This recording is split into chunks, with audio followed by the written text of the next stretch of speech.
Thank you so much for coming. We'd like to thank William S. Hart Park for co-sponsoring our event today and for allowing us use of this nice hall.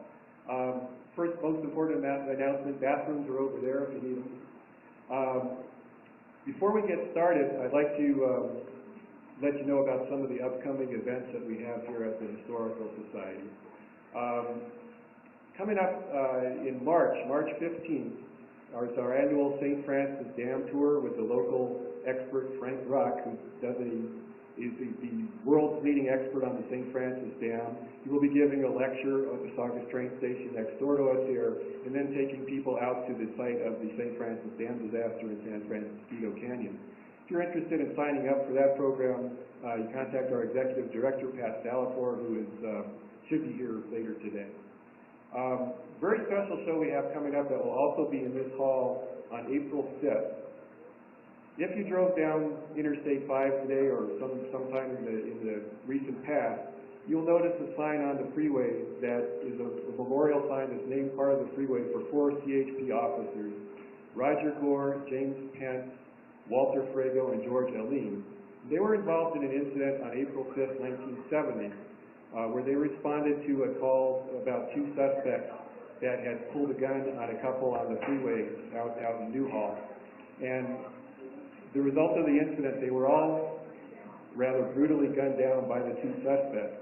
And as a result of this incident, the Highway Patrol and police departments across the country re-examined how they were approaching suspects and changed all the methods of how they were doing it, saved many lives of police officers from then on until now. This incident also featured a guy that was a bystander who was a real American hero that tried to save one of the officers while under fire from the suspect. On April 5th of this year, we're going to celebrate or memorialize the 39th anniversary of that incident. We're going to have Harry Ingold, who was one of the CHP officers who responded to the scene just after the shootout, and he'll be telling about that tragic day. We'd also like to let you know about, a lot of you may know or have heard of our SCV historian, John Boston. He yearly does a Santa Clarita Valley history class, and he's going to be doing that this year sometime in March or April. And again, we're looking for people to sign up for that class. I've done it twice myself. It is a really great class if you want to learn about the history of the valley here. A couple of other shows coming up later in the year. On June 27th, we're going to have a talk on the history of the San Fernando Mission by Ken and Carol Pauley. They're authors of the book San Fernando Rey de España, an Illustrated History. Supposed to be very good speakers and a quite spectacular book on the mission. And then in September 26th, we have Chuck Wilkie, who's a local railroad expert, who's going to be doing a talk on the local history of the Southern Pacific Railroad here. Just so you know, in the back of the room, we're going to have some books for sale by a couple of the authors that will be on our panel here, and I'm sure that they will be happy to autograph those books for you if you'd like to purchase those.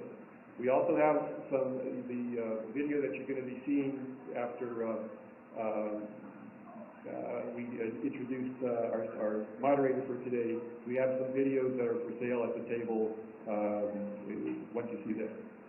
So at this point, I'd like to go ahead and introduce our moderator for the day. He's one of our local historical experts in Santa Clarita, a former president of the Santa Clarita Valley Historical Society, a former writer and editor for the Newhall Signal newspaper, and currently the president and CEO of SCV TV, which is our local TV and internet news station. Leon Worden.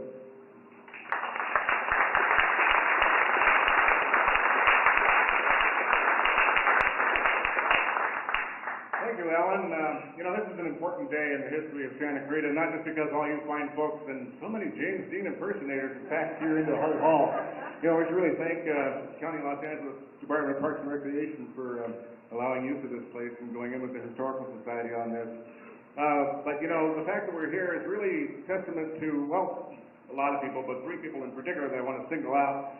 One of them is certainly Alan Pollack, the current president of the Santa Clarita Valley Historical Society, who's done a bang-up job ever since I went off the board. I don't know what that's about. But Alan Pollack, thank you. You've done a great job.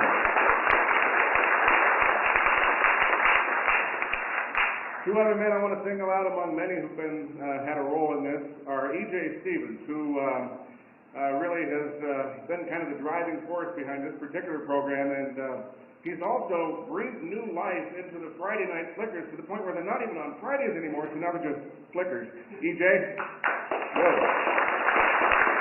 And Jeff Boltinghouse at the back of the room, or actually walking to the back of the room right now, who rigged this up for sound. I know that's and picture. That's been a big endeavor. So Jeff, thank you. Well, you know, this is an important day in Santa Cruz history.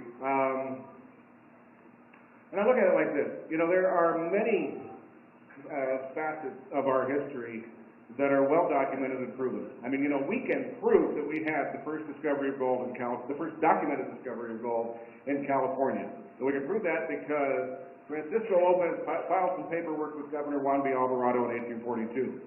And we can't prove that they were extracting gold here 20 years earlier, but, you know, first documented discovery, that's good enough. We can prove that we had the first commercially productive oil well in Pico Canyon in 1876. Oil company records show us that, as well as the first commercially successful refinery right down the street. We can prove that Santa Cruz Valley was a backdrop for early westerns from the very days when the film business moved from New York to California at the turn of the last century, because we've got the evidence on celluloid. We can prove that we were the site in 1928 of the second worst disaster in California history in terms of lives lost. Now, did James Dean stop in Santa Clarita on the day he died? Maybe that's not as momentous a thing as the first gold or the first oil, but here's the deal.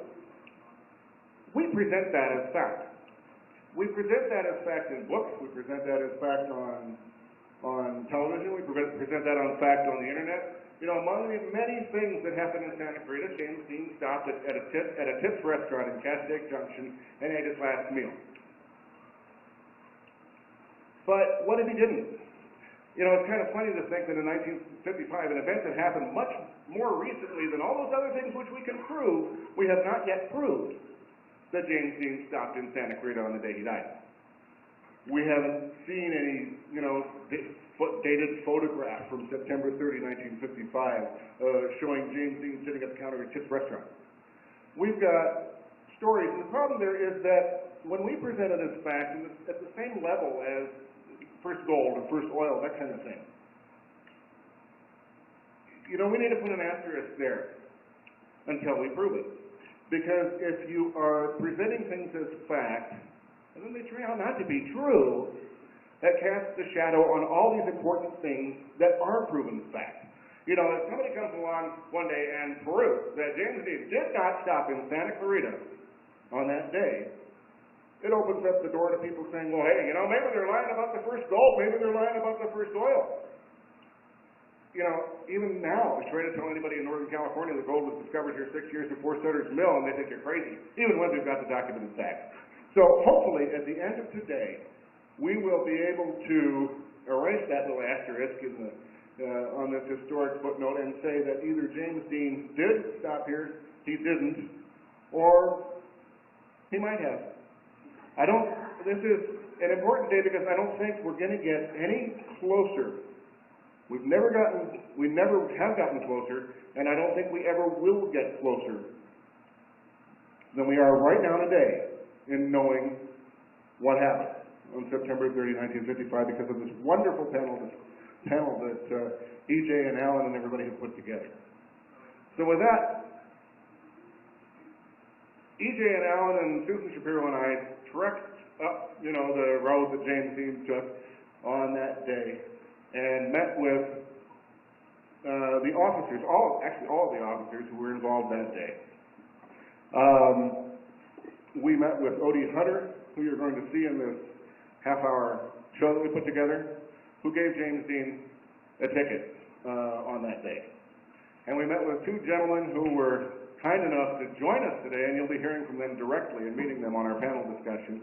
And that's Ernie, Tripke, and Ron Nelson, who were the two investigating officers of the crash.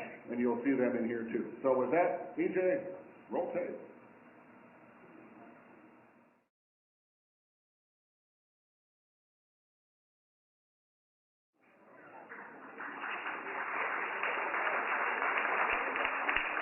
Well, I know that was a little tough to hear in this room. The acoustics are, well, you know, this was built as a pole barn. I mean, come on, what do you want? You know, they used to house tractors and stuff in this building until the county parks department came along to put walls on the place. So what do you want? We've got DVDs that were of this program that we're selling as a little fundraiser for the Historical Society and SCB TV. If you want to hear what it's really supposed to sound like, check out one of those.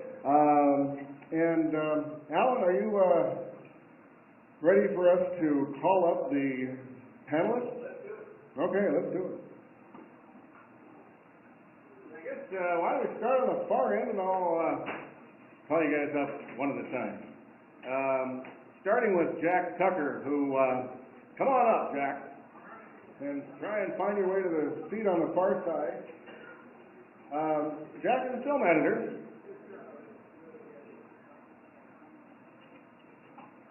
He's one of the editors who worked on James Dean Forever Young, which is a great documentary on the life of James Dean.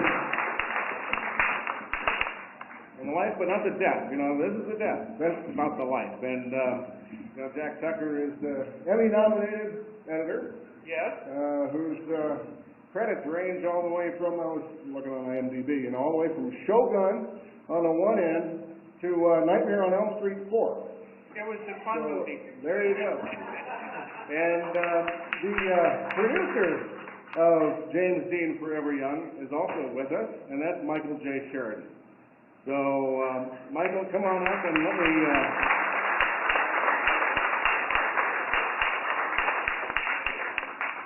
Michael is actually editor and producer of That's Entertainment 3, as well as James Dean Forever Young, which is narrated by Martin Sheen, and he also is an award-winning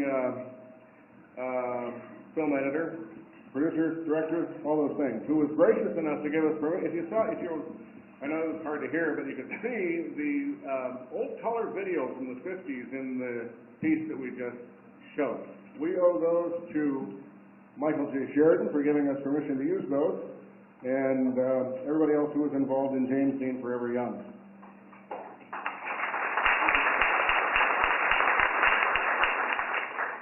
Now we have a couple of authors with us today, and first I want to bring up Chris Epting.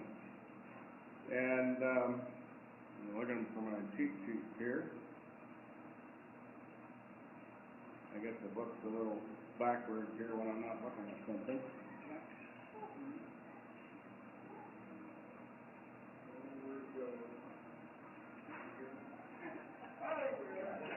Yeah, got it. Chris Epting is a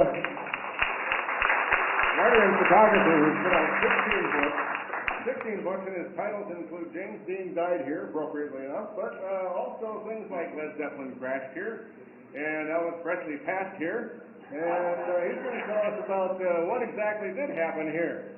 I hope on September 30th of 1955, and the other, am I creating that feedback? Right on the edge. Okay. As good as it's going to get. Stand by here. Warren Beef is with us also, and he is the author of The Death of James Dean, and I think on Amazon.com.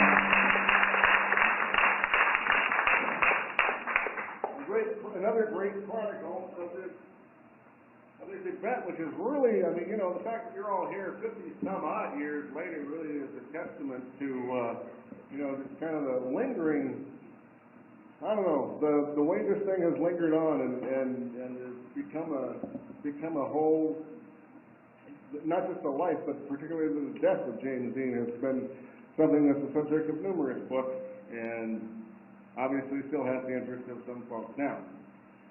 I believe we are, okay, well, we're at somebody who a lot of folks in this room will know, and that's a gentleman who interviewed this tip waitress back in, I think it was 1985, and wrote a story that, we saw the headline, a little bit of the story in that piece that we just did, under a nom de plume, but you might know him as the former publisher of the Signal newspaper, Tony Newhall. Come on up.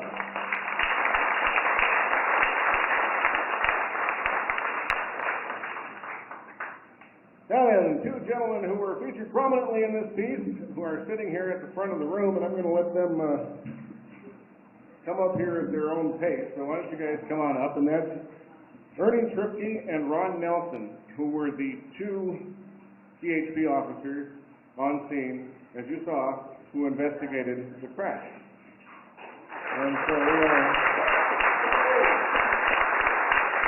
real happy that they've driven all the way down here from the San Luis Obispo area to be with us today and for you to meet and ask them some questions. So I'm going to move out of the way as you're getting up here.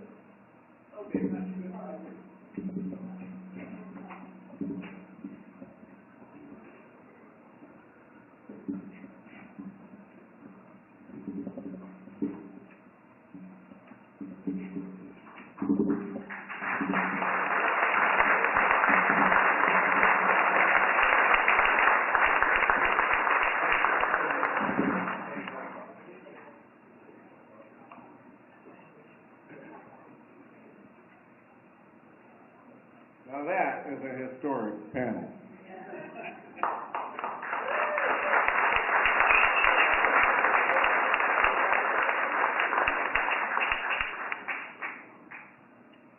And I think what we probably ought to do is get a little bit of background on the life of James Dean before we start going into his death.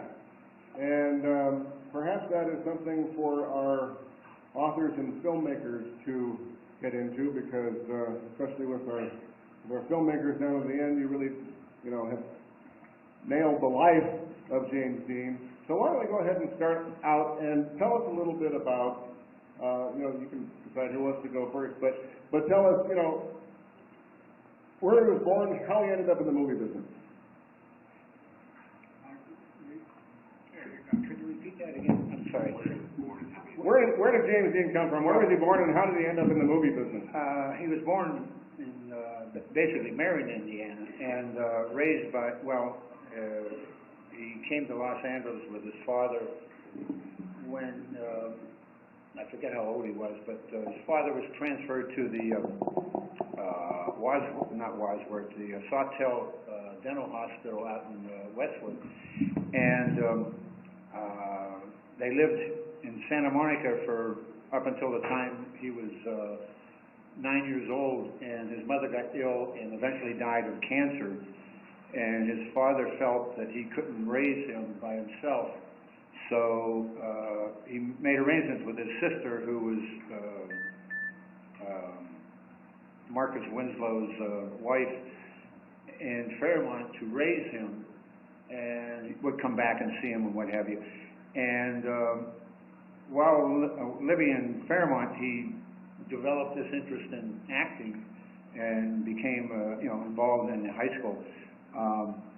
And he always wanted to take it a step further, and he came back to Los Angeles, lived with his father for a little while, and went to UCLA and transferred to, actually went to Santa Monica City College first, and then transferred to UCLA to study drama, and started doing some workshops with James Whitmore. And Whitmore told him that if you really want to be an actor, go to New York. There's this new medium called television, and they're doing live, hundreds of hours of live television every week. So anyway, prior to going there, he did do, which in our documentary, he did, I think, about a half a dozen shows in Los Angeles. Went to New York, and in the time that Jack and I spent researching the show, we spent 5 years before we cut 2 frames together, tracking down Dean's life in New York. and he did 40 television shows, which we've substantiated 38 of them. There was a director that told me that he did Dean with 2 Martin Caines, but nobody's ever talked about that. Anyway, when Warner's finally, well, actually, Elia Kazan saw him in a play and decided to use him in East of Eden, and when he came out here, Warner said he was an overnight sensation, which really was a bunch of bull because this guy spent 5 years honing his craft. You know. So anyway, I don't know, Jack, you want to jump in and do something? Yes, we spent a long time getting James Dean Forever Young made, and now we're in the process of trying to put out a video set on DVD of all these lost television shows that we were able to find that most people have not seen in 60 years. So that should be coming out sometime this year, the television legacy of James Dean. And James Dean was a great inspiration to everyone. I never met him in person, but I met him 5 years after he died when I saw East of Eden on the big screen and was so touched by his performance, I came to Hollywood to make movies. He inspired me to be here. And Martin Sheen told us when we were recording him that Dean was his inspiration too. He continues to do that. He is an inspiration. He died very young, but he was frozen in time. When Michael and I were back in Marion for the Dean Fest, we met 2 little girls, 19 and 20, who were absolutely in love with the man, and the fact he would have been 74 didn't seem to faze them. Because he'll always be 24 years old, forever young.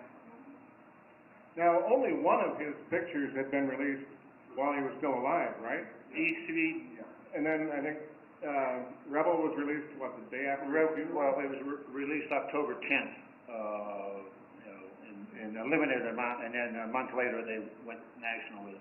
They were very uncomfortable because they had never dealt with a dead star of his popularity, and sitting on not 1 but 2 films that haven't come out yet. So, but you know, his legacy took a life of its own on, and we have great friends at Warner Brothers, and his 3 films are considered evergreens. They have made millions of dollars from them in the video VHSs, and then now DVDs, and now they're going to go to Blu-rays. It's just it's a cash cow. You know, so. And then Giant was released a full year later. Yeah. Right? So if only 1 film was released during his lifetime, and there were only a total of 3 pictures, you know, altogether, what made James Dean James Dean? Why was he so big when he died? Anybody? Have you seen East of Eden? Yeah. That's why. Yeah. I mean, that's an incredible performance, and it still stands up You today. got to pull the mic over. I'm sorry. It's an incredible performance, and it still stands up today, and it still affects people as much as it did in 1955. So I think there was something about this guy that we could all identify with. There was a vulnerability there. Is his rock star persona greater today than it was in his lifetime? I think so. It's almost like there's a pre-James Dean and a post-James Dean. There's the pre that you're talking about, but then after 1955, you know, you talk about a perfect storm of a movie like Rebel Without a Cause being released just after this guy was killed, at a time where you really hadn't lost the celebrity in that manner up until that point. I mean, you'd have like Will Rogers might have a plane crash. Nobody that appealed to the youth at that point. This is before Elvis Presley. And here's this guy who, in the movie Rebel, allows for this release of all that adolescent stuff that was going on in the mid-1950s in America, much more sort of repressed time. And I think it's after 55. And you couldn't make up a movie like that being released on the heels of this guy's death telling his kids, here's your new pop culture hero, and you can't have him because he was killed. And he didn't die the way a lot of celebrities died, in wreck and ruin. This guy, if you're going to go out, this guy went out in the most spectacular of ways.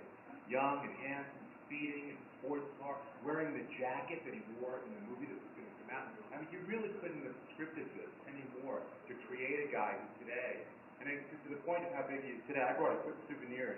My son collects baseball cards.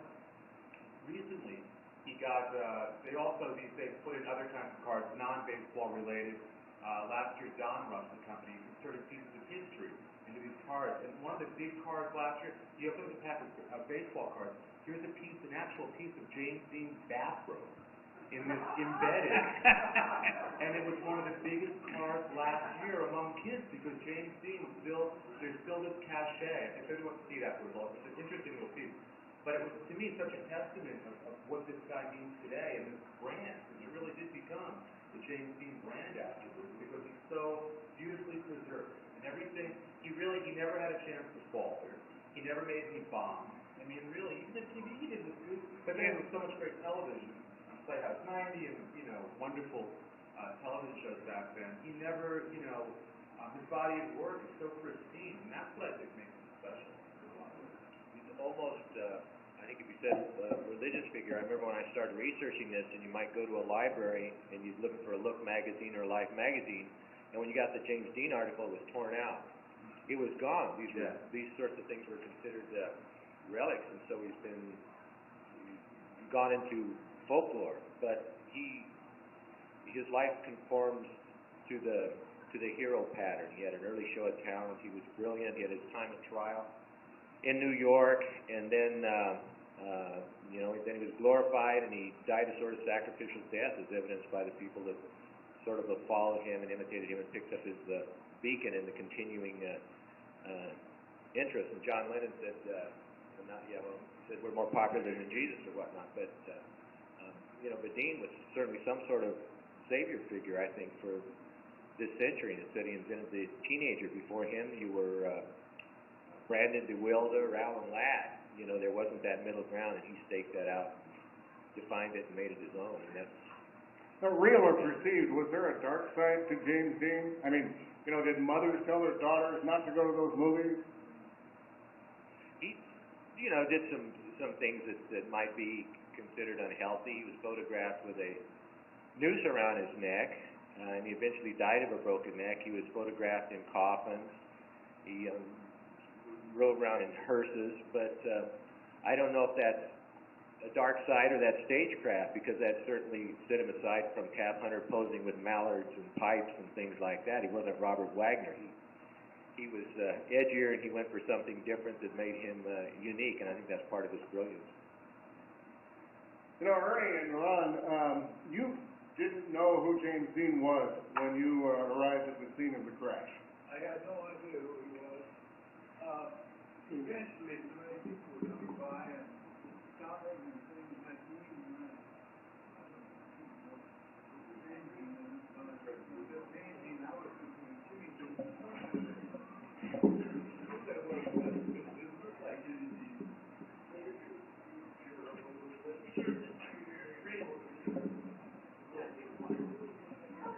Hopefully that'll work. Okay.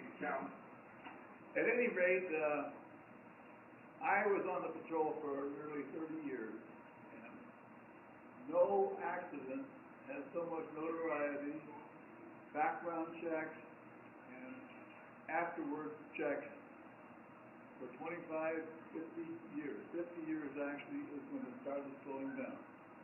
I kept getting calls from not only USA, England, Italy, Germany, France.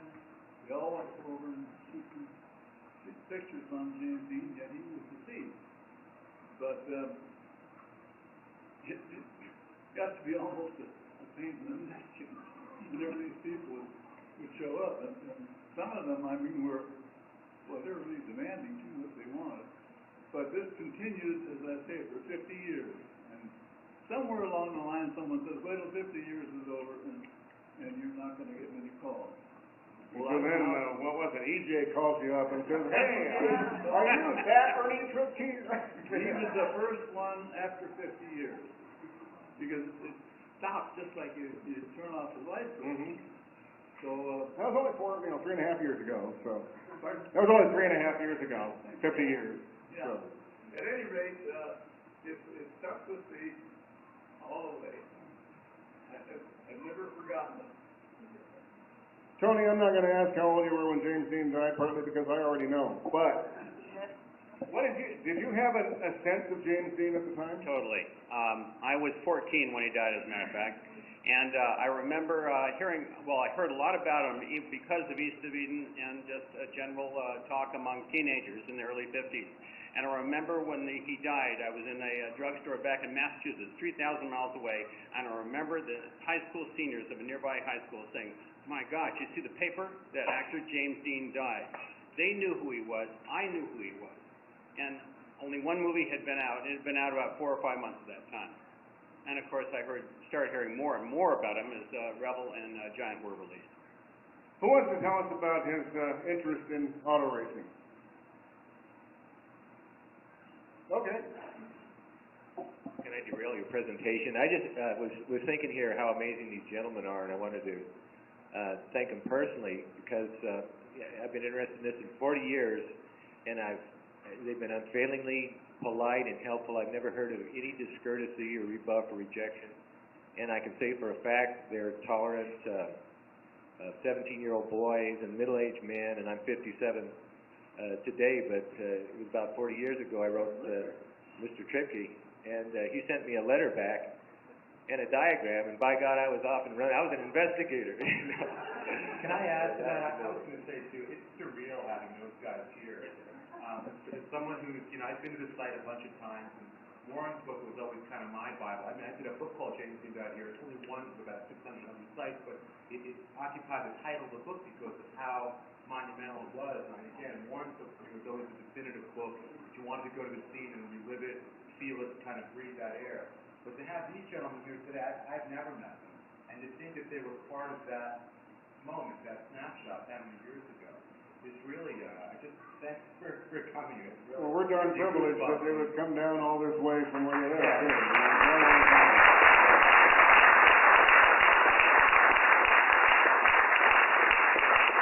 It's like they didn't ask for this. It's something people get sort of history bumps into them. People don't go out looking for these moments to uncover something or be at a spot.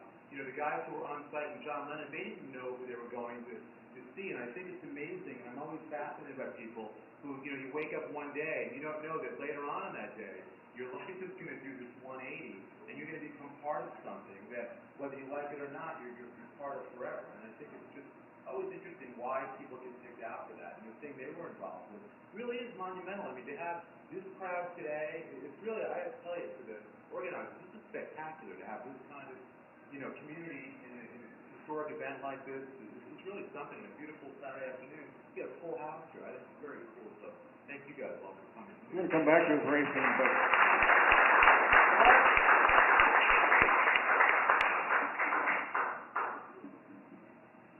what were you doing in 1955? Why didn't you know who this guy was? What do you think? I was like Ernie, I thought it was a sausage man. You mean sausage? Once you realized who it was, had you heard of him before?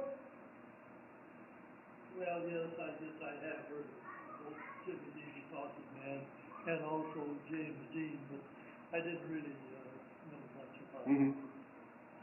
I want to ask about his racing, and we watched that California Highway Patrol TSA, thanks to Mr. Sheridan, we heard James Dean say that he's extra cautious on the highway now, and that he confines his racing to the track, and apparently he can go 105, 106 miles an hour now, and he went through a number of cars I know. What can you tell us about his interest in, first his attraction to racing, and something about the cars that he was driving? I can help you with that. I think he was... Well, there's no doubt Yeah. that he was doing some high speed at different times because he was breaking in the car to race it. but we couldn't prove that he was doing over 55 miles an hour when he went through this intersection, because he only traveled 45 feet after point of impact. Turnipseed's car traveled 15 feet. I heard a guy on the radio one time say that, he was going 90 miles an hour. I got on the phone and I called him and I said, before you make statements like that, you ought to check your facts. I said that if he'd have been going 90 miles an hour, there'd been nothing left of James Dean, his car, he'd be 300 feet out in the pasture. And that's the mighty big pasture out there. We're talking farm country here. In the middle of farm country, why wouldn't he be speeding? I mean, he's out in the middle of basically nowhere. Isn't it normal to go like way over the speed limit in the middle of nowhere? That's right. He was trying out the But car, still, he trying wasn't speeding. trying to put some miles on it before he raced it. But Why not speed? yeah, but he stopped at Blackwell's Corner on the way, so he wasn't too far away from the scene of the accident. But I interviewed Donald Turnipseed, and I'm firmly convinced that if he had the lights on, there'd never been an accident. Like a lot of the modern cars right now, the minute you start the car, even during the daylight, the lights come on. And it was this time of the night where the road and the color of his car, Donald Turnipseed did not see him. I'm firmly convinced if James Dean hadn't died, that Donald Turnipseed would automatically receive a citation for the accident. Violation of right-of-way. Right away. Let's go down here on the other end, and why don't you give us a little bit of background about his racing career, his second career? Me? Sure, whoever wants to jump in. Well, in a nutshell, he placed second in his first race, third in his second race. He blew a motor and he was killed on the way to the fourth, so it was kind of a case of diminishing returns.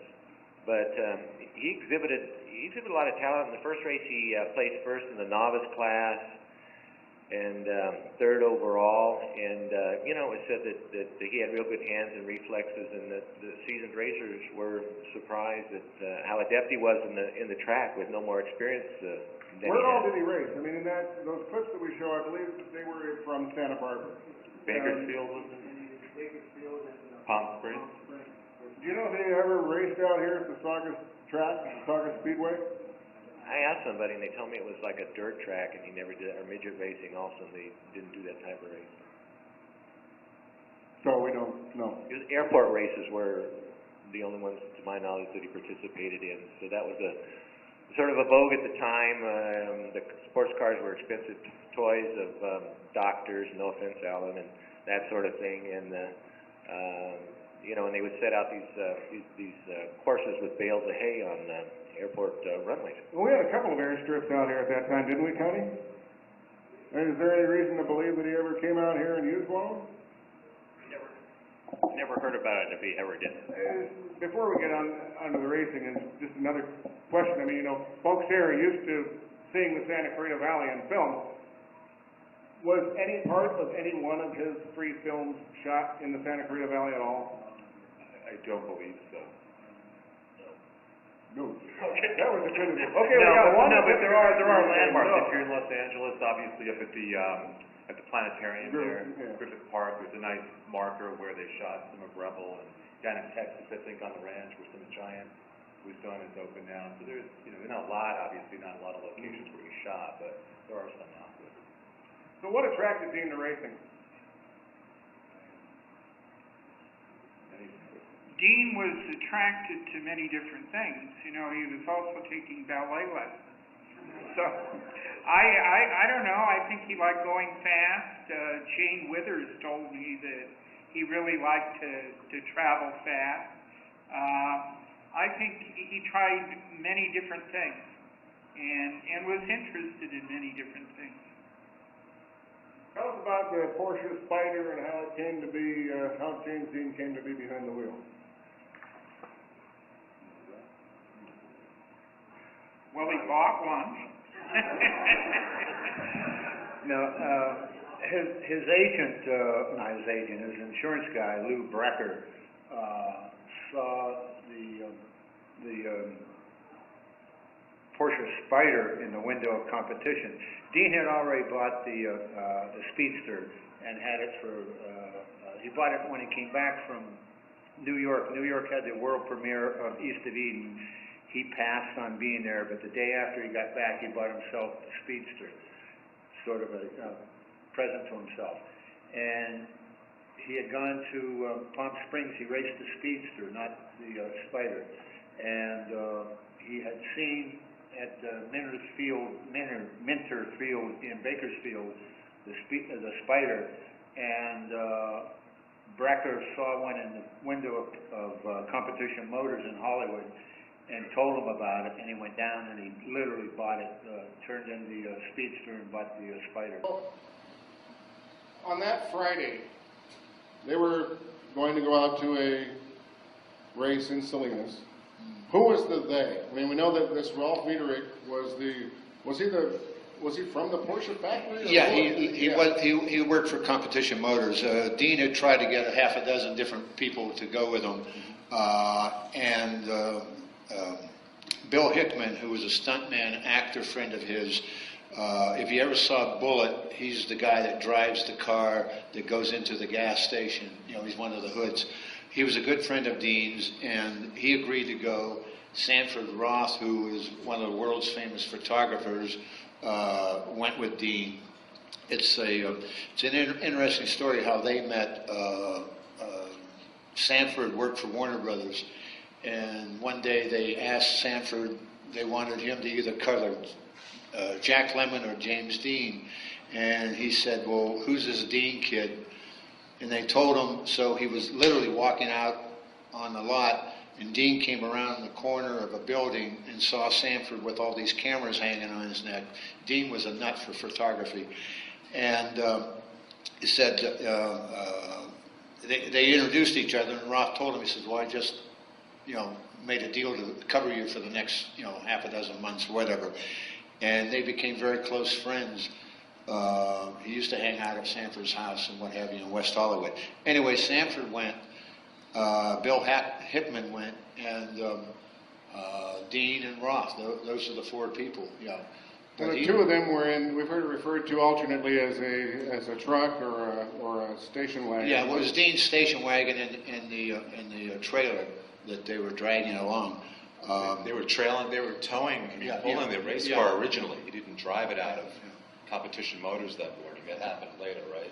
After they stopped for breakfast, they decided to put some miles on it. So that day is. Where did they stop for breakfast? Farmers Market. Yeah. In Hollywood. Right It was across the actually the street, ranch literally. market, though. What's that? I think it was actually,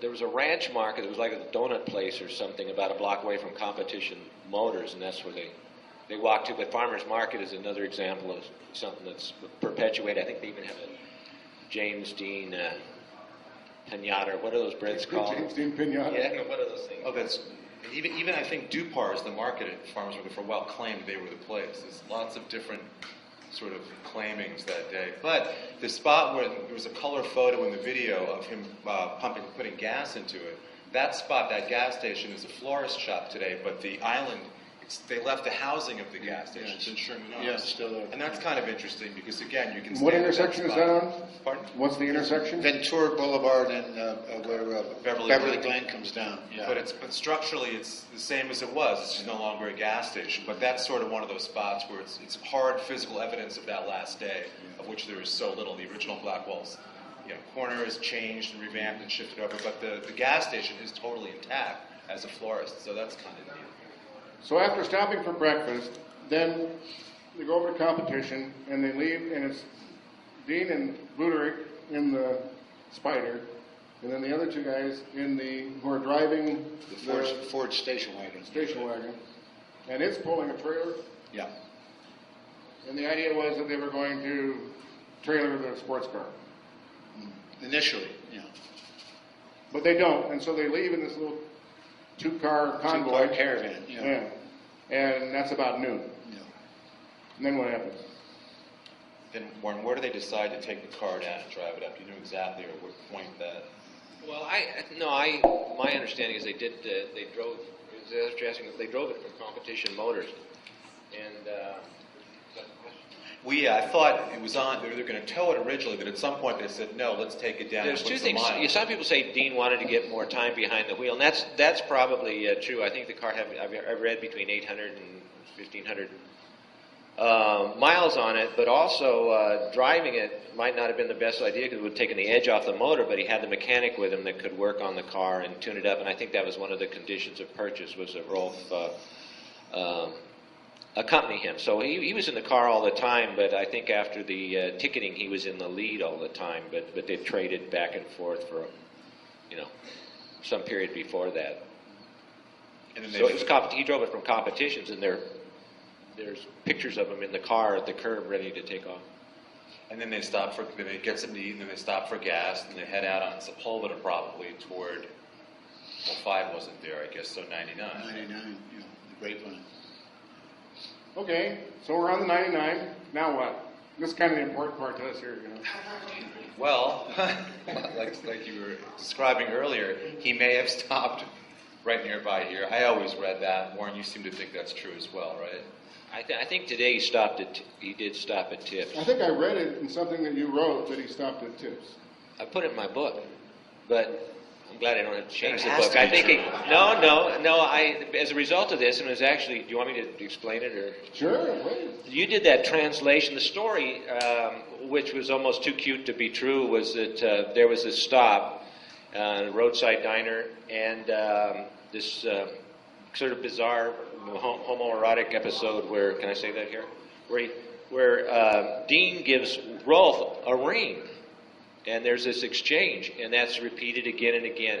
And that this happened, and the incident itself sounded unlikely, that there was this thing of rings. It sounded like a fan magazine writer's confection to have a cute story about these two guys that This are was going. Luderik being quoted in the Porsche publication. What you magazine, quoted was whatever, that he gave credence to that. That there was this was in 1960 that he did. Dean did give him a ring. So that made me look at the other accounts again, that was something that didn't come out of nowhere. But in that Porsche article, he didn't say that he stopped at Tips, did he? He said he stopped at Blackwell's corner. But I looked at the stuff.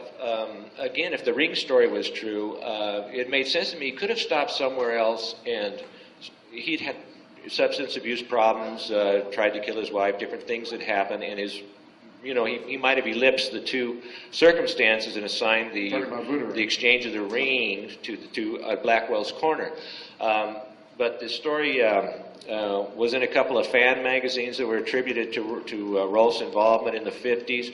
But the very first, the earliest mentions, there was a year after the accident, a writer named Algene Meltzer did a thing, his life and loves, and he specified Tips. He said at the top of the grapevine, and he didn't mention the ring. And there was a venerable writer, he's still around, William F. Nolan, who did a lot of sports car type reporting, and he wrote an article also, and he said, this was like about 18 months after the accident. These are the first accounts, and he said there was some stop at a roadside diner, and he also said he talked to Rolf, and that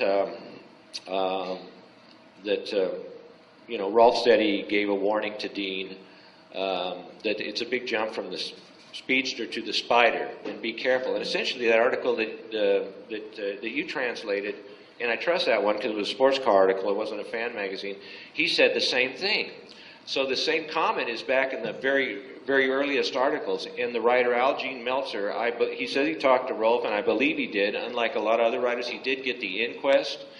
He didn't have any misinformation, and he had two interesting details. He said Rolf pulled on a red checkered shirt, which, apparently he did. And he also said the driver of the other car had a pregnant wife,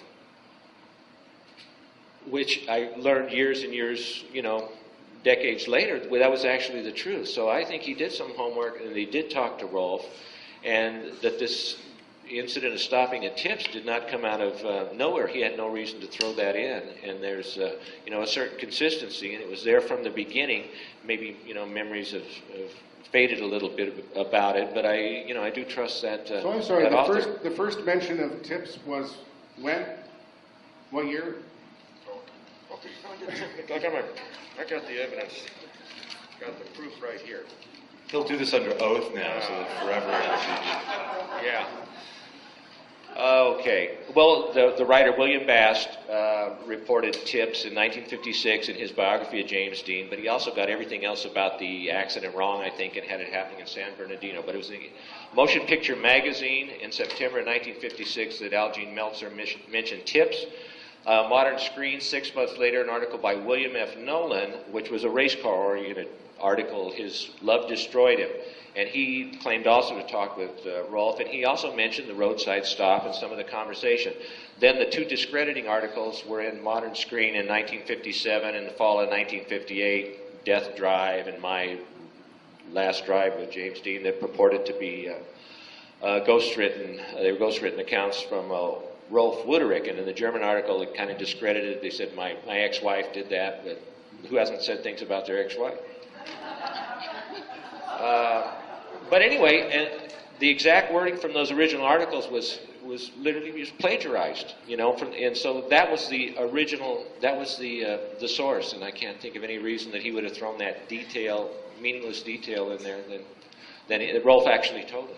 Do you remember in the German article how much time there was between the time Wooderick said they left the gas station and the time they got the ticket? No, I don't, because you didn't translate all of it. But if you ever want to sit down and get a letter perfect transcription. I mean, that's it's interesting information that it showed up in 1956. They were only there for a few minutes, I imagine. They're consistent that there was some ice cream involved in the ring. Because one of the challenges was that I know that, you know, Alan Pollack went through several weeks of the signal from September and, you know, early October 1955, because you'd think that if he was so famous and he stopped at Tips on the day he died, it would have been in the signal. Tony, help me out here. Why do you think I mean, I know that it wasn't you, it was the True Bloods, but... It was the True Bloods paper at the time. I think that is not surprising at all. It was a brief stop, and it's very possible that the editor and the publisher did not know who James Dean was, even after the publicity of his death. I'm guessing that. Remember, it was just a roadside stop along 99. It wasn't in the middle of town, which they were used to covering. It was a very small community then, a farming community, and they didn't cover much what happened at the roadside diners. Yeah, plus, I don't think he was that well known. He wasn't certainly a household name where, you know, with one movie out, just the math on it couldn't get you to being that big. I mean, I think in certain circles he was known, but he could still probably move anonymously fairly easily, or stop in and buy a paper and not create a stir. You know, it's not like when the president comes to town, and if he has a cup of coffee somewhere, they put a plaque there and take a picture, and it's totally documented. I think at that point, he was still, you know, an up-and-comer, you know. The ticketing warranted about this much space that week, so the ice cream would probably be proportionally, you know, insignificant. But Tony, tell us about the contents of the story that you wrote in, I think it was 1985. I never knew James Dean had any connection to this valley, even though I'd heard about him for years, until about the summer of '85, when the editor came to me, and we always shared trivia questions with each other, and he says, okay, tell me where James Dean had his last meal. And my first response was Buttonwillow, which probably wasn't on 99, of course. And he said, no, it was here in this valley. And I was astonished. I'd never heard that before. This is 23 years ago. So I said, what's your source? And he showed me a James Dean book the next day. It was by David Dalton, James Dean, the Mutant King, written in 1974. And on page 308, it said, they drove along the Ridge Route, then Route 99, and now Route 5, stopping at Tip's Diner for something to eat. Jimmy had a glass of milk. And so I thought about that. I said, this is something new. And then I realized it was about 2 to 3 months before the 30th anniversary of James Dean's death. I said, this could be an interesting story for the paper. So I contacted the manager of tips. I knew the owner of tips. I knew the manager of the tips quite well. And it was Olive Griffin, and I called her. And at first she said, you know, I've heard that. Oh, by the way, she was the manager of the original tips at Castaic Junction from the day it opened in 1948. At that time that I talked to her in 85, she was at Tips on Pico at Lyons. She said, I've heard this before, but I don't think it's true. But I'll ask around. She called me back the next day and said, apparently it is true. We have a waitress still on our staff, Audrey McGinnis, who did remember Dean's stop. And Olive said it was the coffee shop he stopped at, not at Tips Castaic. And she said, sort of defensively, he had nothing to drink. We served no alcohol at the coffee shop. And that there was never an issue about that anyway. So I talked to Audrey McGinnis, and she said, I was not working at the diner when Dean stopped there, but all the girls in the coffee shop were talking about it when I took the job the following year. She said, I even remember the waitress who waited on him. Her name was, she thought for a while it was a blonde. She had been there for years. Her name was Althea McGinnis. Well, I went back and found out that Althea McGinnis had died about 10 years before in the 70s. But Olive gave me the name of the manager of the Tips Diner where Dean stopped, who was then retired and living in Fremont, California, south of Oakland. So I called her, Carmen Cummings, and she confirmed everything. She said, yes, James Dean did stop there on his last day. He was with 2 or 3 people, probably his crew. I remember he was heading to the races in Laguna Seca, in Salinas, because my son was going there that same weekend. He sat at the counter. We all recognized him. Said Althea waited on him, and I believe he ordered breakfast. And Audrey McGinnis, the first waitress who had confirmed this, said to me they received a visit a short time later from the police and private detectives asking about Dean's stop. She said they were very interested in the time frame. They wanted to see if they could establish how fast he had been traveling between here and the scene of the accident. That was it. The one thing that leads me to believe, not only because of this personal testimony, but the fact that Tips has never tried to capitalize on this famous stop. They've never had a sign up in any of their restaurants saying James Dean stopped here. It's been the opposite. They have kind of swept it under the rug, which makes me believe that it probably did happen.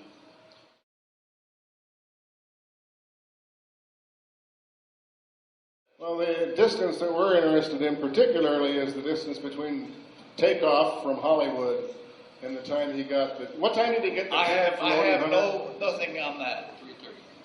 3:30. 3:30. So he got... What time did he leave Vine Street? 1 or 1:30. And so it's just on the other side of the grapevine that he gets the ticket at 3:30. So could there have been time for him to stop? For a few minutes, sure. Even in 1955, when it took like 2 weeks to get the pop or whatever. My question, I always wondered when you had a photographer of that level, you know, riding along, why every single second wasn't like a stop like that? Why weren't, I mean, they took pictures when they put gas in the car. Mm-hmm. Why not take pictures there? When you've got, you know, an A-list photographer whose job it is to document this young star's, you know, every moment becomes a moment, you know, with him. And he's so photogenic. So where's the shot at the? You hear about him being at the counter. Where's that photo? So there certainly was time for him to stop. Oh yeah. Okay, Ron, did you ever come down to Tips, you know, here in Santa Clarita in 1955 and talk to any of the waitresses or anybody there? You know, one suggestion was that maybe it was private detectives or something. What do you think about that, Tony? I don't know. I can't say. I would think it may have been someone connected with maybe the Dean family or the Biederich family. Also, they never apparently questioned the staff about whether he consumed any drinks. That was just a fear of Olive Griffin, the owner of Tips. They were just more interested in the time frame. Or I suppose it could be a pesky newspaper reporter walking in there saying, I'm investigating the death of James Dean. And... Yes? 2 theories. They just occurred to me, but one was that I was told by one inquest witness that an insurance man came around shortly after there was a specific indemnity policy on Rolfe, and that was also Dean's insurance character, and carrier. And he might have been investigating maybe to make, you know, some kind of payment or something, but also Rolf Wuderich, I think within a year, sued Dean's estate for $100,000. And he had lawyers working on contingencies and things, and they may have maybe represented themselves, you know, trying to uncover anything that would discredit Dean and bolster their suit, which was quickly dismissed. But he went ahead and tried to sue Turnipseed, and that wasn't dismissed till 1960. But that's, you know, two possibilities where investigators might have. One thing that we sometimes read is that he had pie and milk. Was there any pie in there, Tony, or was it just milk? I didn't hear about any pie. I heard it was milk, but this was from the the details, you know. This was from the manager's account, who made, you know, who didn't actually wait on him. I did see a comment in one of the books of one of the gentlemen here, Warren Beath. He said, as they were leaving tips, a waitress stopped Wiederich and said, "Was that Jimmy Dean?" He nodded, and she ran in to tell her friends. That's from that, that's the source of that's that Algene Meltzer article where she had, and then they hug themselves and kind of spoons. Certainly sounding better. Does anybody have anything else to add about this tips stop?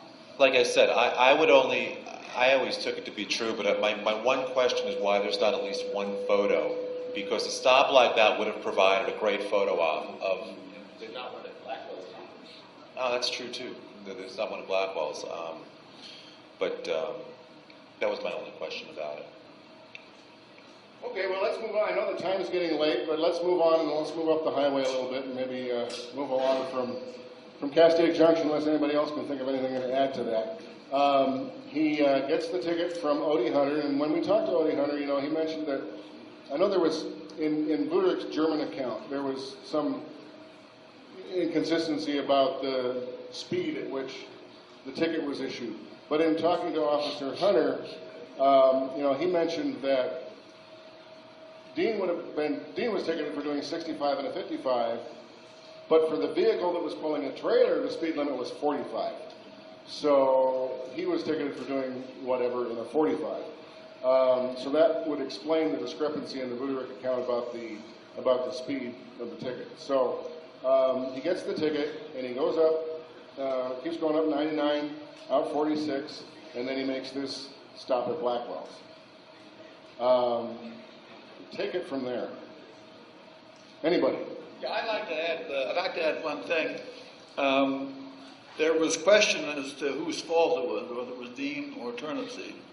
And, of course, there could be no prosecution against Dean because he was deceased. And the question was whether Turnipseed was more at fault than Dean.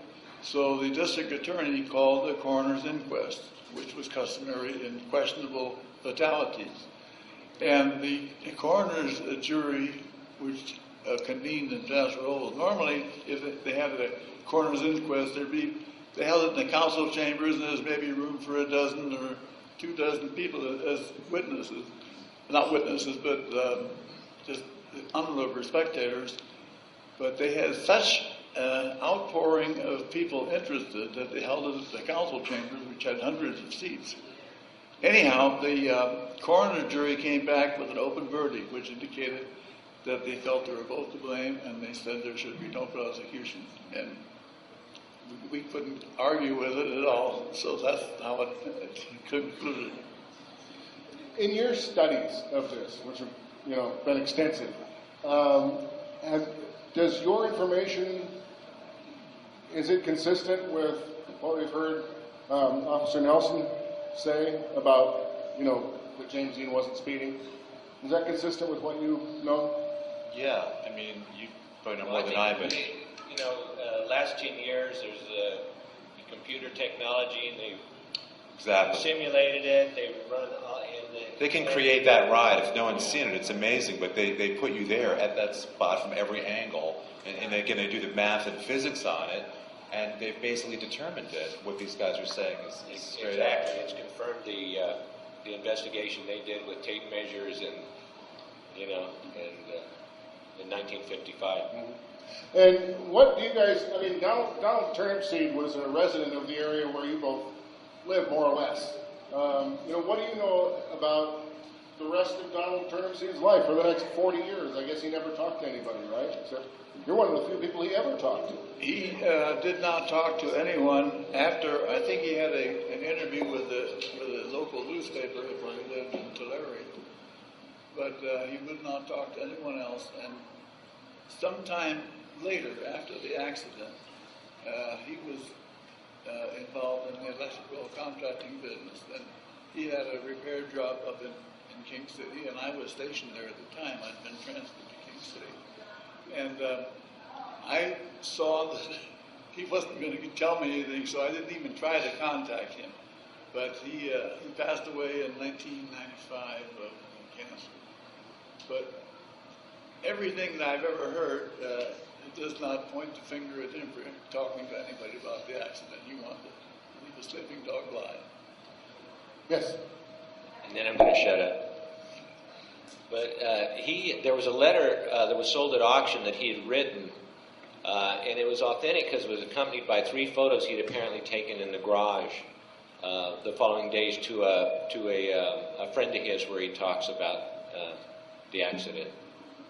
Just, not describing it or anything, but he did mention it. And afterwards, I'll be reading a portion of it. Yes. I read an article in the paper recently that James Dean received more mail today than Elvis Presley. James Dean received more mail today than Elvis Presley. Yeah, and that's something else. Why do you think that is? Why are we here? Why do we care? What is it about James Dean that everybody is so interested in? Why James Dean? Well, I mean, I think it's what everyone's been saying. When you take somebody who's so dynamic and so interesting and charismatic, and then in a blink of an eye, he's gone, And then these movies come out that define who he is and what he meant. And again, the timing of it, a year before Elvis Presley, to have all of this pent-up stuff in the country to sort of erupt when Rebel Without a Cause comes out.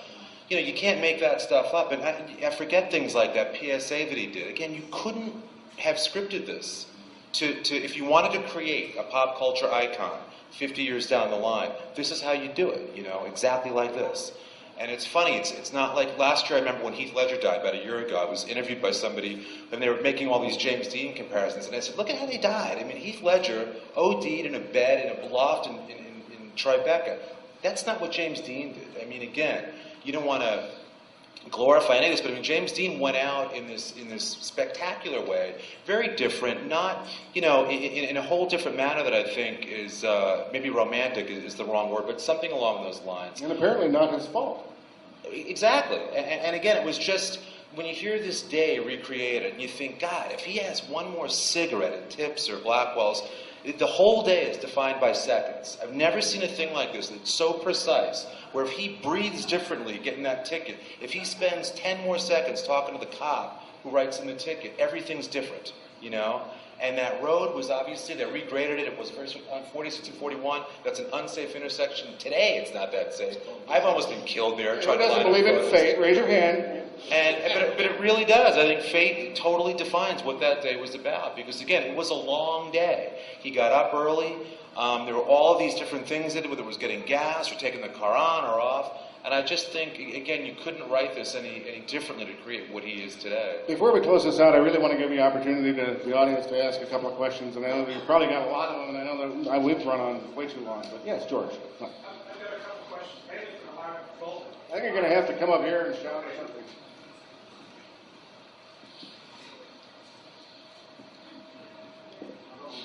I've got a question basically for the highway patrolman. The follow vehicle, his photographer, and the other gentleman that was in the station wagon or truck, according to the other highway patrol's statement, was that at the scene, or were those people interviewed at the scene of the accident? Are you familiar with those folks at all? They didn't show up right away. They came along later, and they identified themselves. They did not show up immediately after that. So they must have been quite a... We had been at the scene already when they arrived.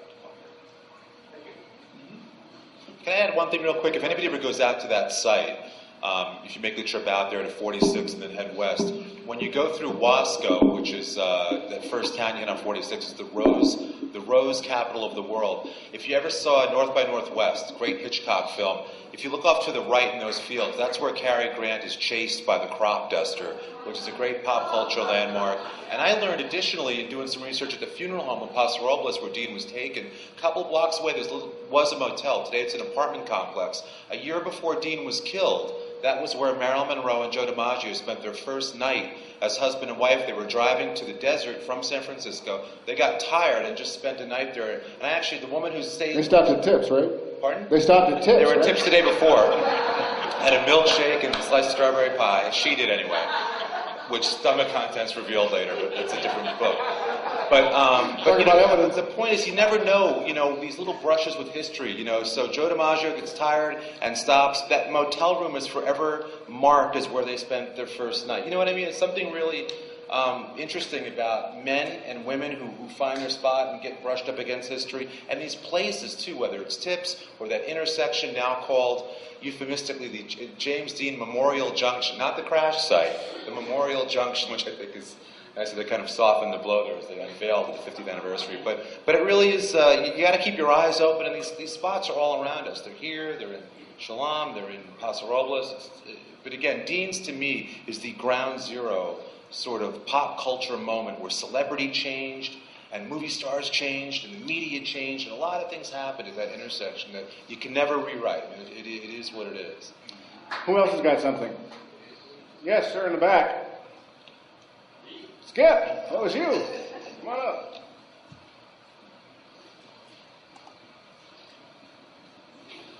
I would just like to ask you, about a year or two ago on television, there was either a movie called The Final Report or Seconds from Disaster.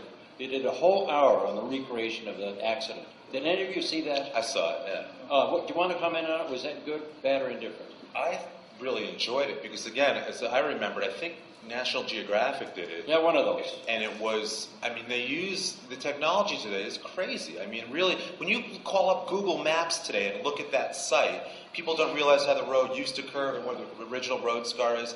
I thought they proved positive everything these gentlemen are saying by plugging in the numbers, you know, and drawing the program that allowed you. They put you behind the wheel of both cars. They look at it from 10 different aerial angles. I mean, so I thought that was very definitive and really a good show. I think they did that in honor of the 50th anniversary, if I'm not mistaken.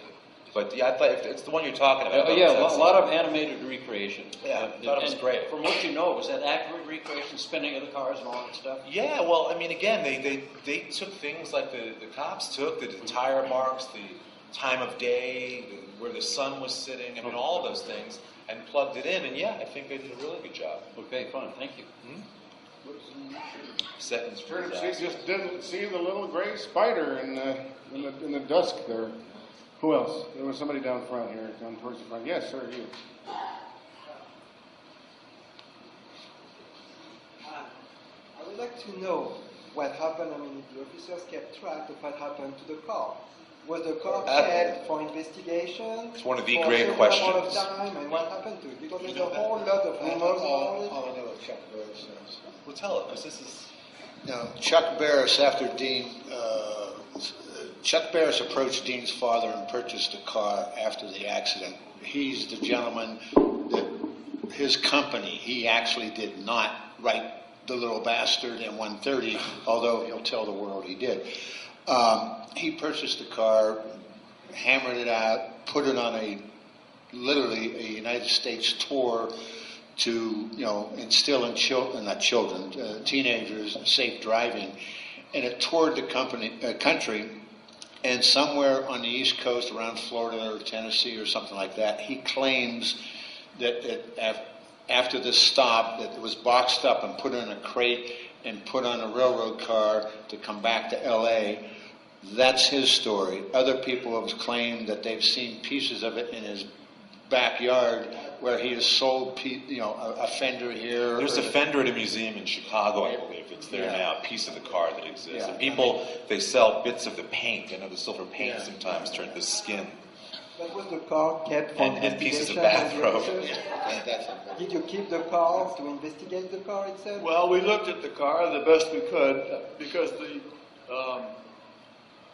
Porsche Spider was damaged so badly it was pretty hard to tell if it was mechanically okay, but as far as we could tell, it had no mechanical defects, and the Ford had no mechanical defects. But that was the conclusion of our investigation on the cars, and they were towed to Marino's garage there in Sheridan, and what happens from there is not our business. The legal owners of the cars, it's their responsibility to settle up with Marino and take the car to wherever they want to. I heard all kinds of stories about the Porsche engine being installed in another car, and the first race that it was in, the driver was killed. And then I heard one that the driver did so well. So there's all kinds of stories that have come out from this accident. One is said that they mentioned the fiery crash of James Dean's accident. There wasn't even a spark there. They collided, but there wasn't even a hint of a flame. But some people just have to add stuff to it, kind of blow it up, even though it's not true.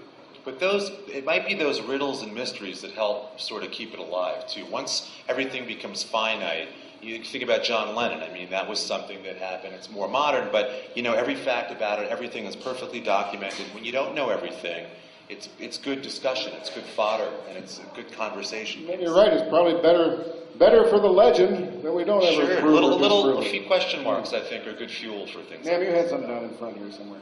I thought it was a young lady, but okay, come on up.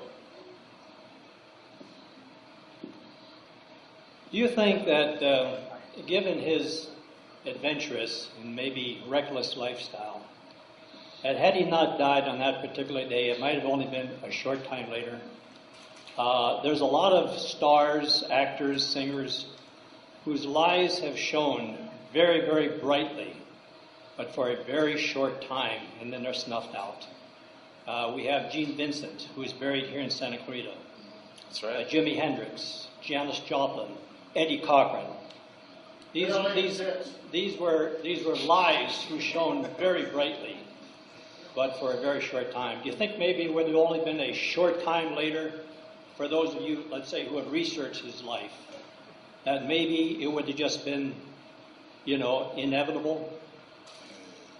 It's hard to say. I mean, look, whenever you race, if he had pursued racing, that automatically puts you in a league that's going to be, more risky than other things. I don't know that he really experienced. I mean, I think there are celebrities who have very self-destructive, almost death wish personalities. He didn't strike me that way. I think he was just an actor who had explored lots of different facets of the kind of acting he wanted to do, and he's very creative and sort of restless. That's how I always sort of viewed it.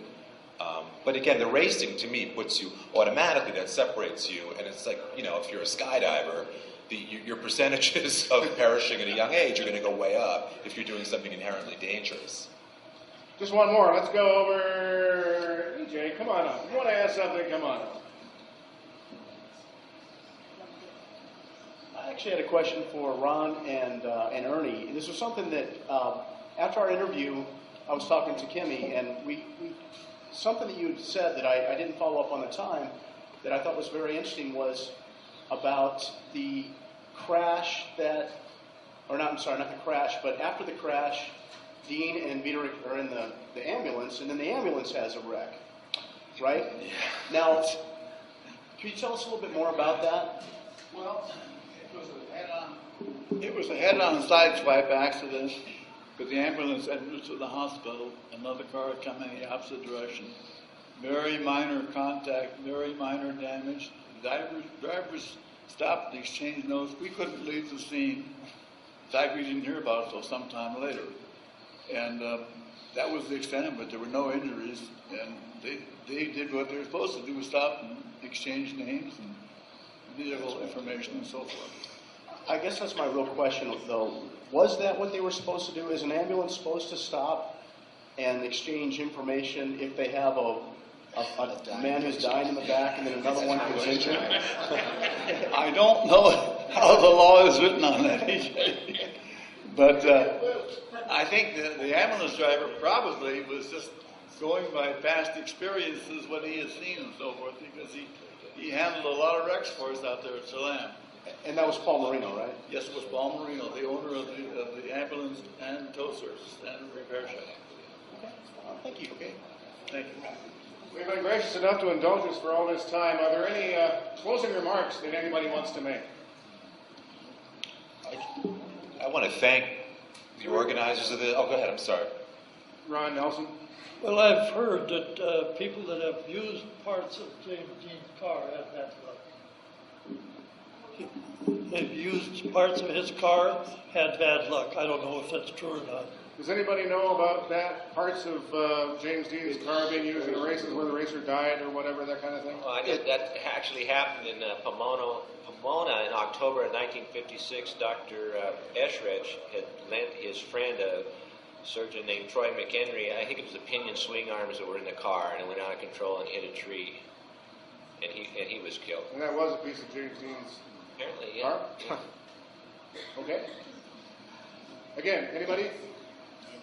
Any final remarks here for the last word on the stop of James Dean at Trips? I just want to thank you again, and it was really exciting to see the officers and to put together something like this, and something I'm not going to forget right away.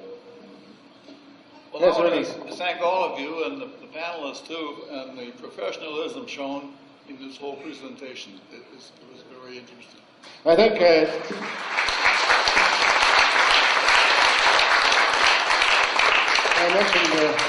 I mentioned a couple of potential results, and I think we take option number. I mean, the yes looks really good. Looks better than I think we ever had. You know, that solid of information on it. But maybe in the interest of the legend, we should leave it at option number 4. Make up your own mind. With that, I think our panelists will be around for a little bit if anybody wants to ask some questions. But we're going to be showing Rebel Without a Cause right away. Thank you.